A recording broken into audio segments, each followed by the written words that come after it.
Here we see an alien. That is a little bit of a dad bod. Slightly unhealthy, incredibly intimidating. You can see as it snarls, its dastardly teeth, surprisingly white for a creature without toothpaste. Oh, dear God, he's attacking the cameraman! Run, Steve, run! I believe we have lost him. We may see his majestic form in all of its glory. Surprisingly humanoid, only having 3 digits on their fingers. They can surprisingly hold their own with tool usage and making. Dear God, he just stabbed Steve. Steve! Our cameraman Steve quickly made a full recovery. No, I burned him. Well done. Luckily, we have his twin brother. No, I killed him. As Steve is being dropped off by the authorities, he quickly moved on to the spot. Dear God, we found him again. This may very well be the same specimen that killed his brother. Dear God, we appear to be capturing on camera the first ever recorded instance of their mating dance. Steve, you must get out of there, quickly. You do not want to be the first one to discover their mating practices. You must keep eye contact and move away very slowly.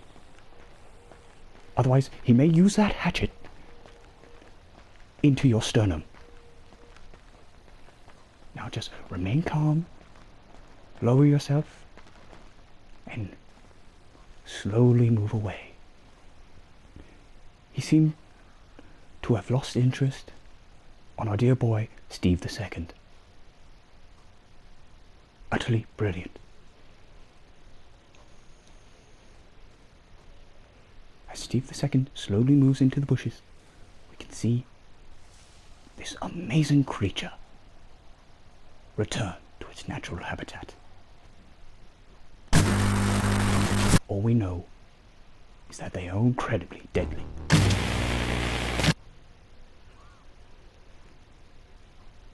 Turns around. Steve hides in the bushes.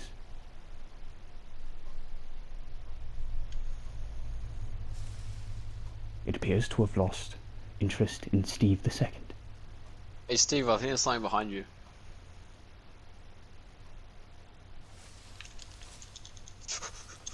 Dear God, Steve, run away. It has learned to mimic human vocabulary.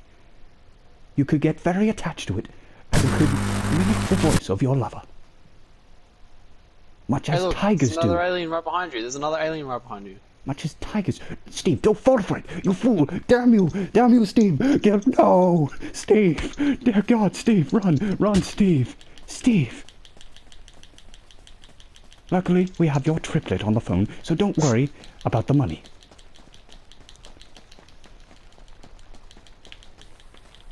Dear God, this is horrifying. What? There he goes. And as Steve II falls down a chasm, the beast is satiated with its bloodlust and normal feast for another day. Another day arises on the mountainside, and Steve III has already spotted our target. Oh, it's December 31st already.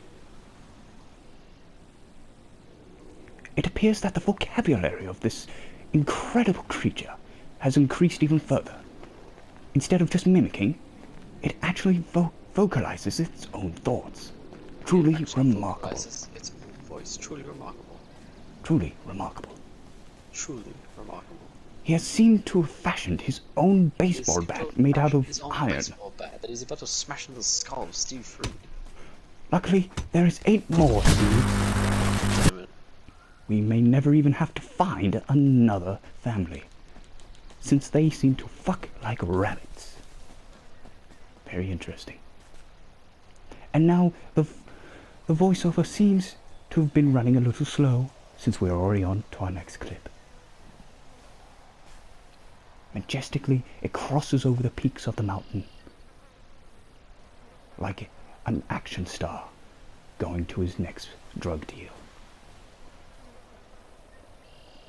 It seems to be walking very nonchalantly to Steve the Fourth, showing his teeth, lightly a threatening display.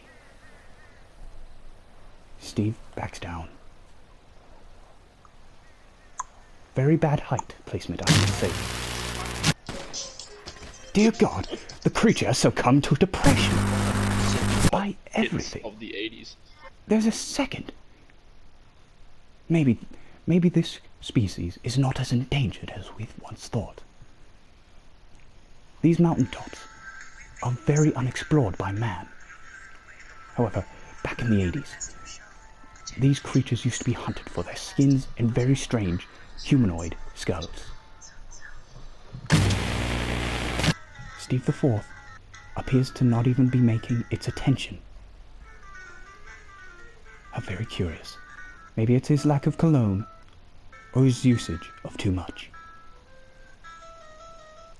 I do not know. The twins always get me confused.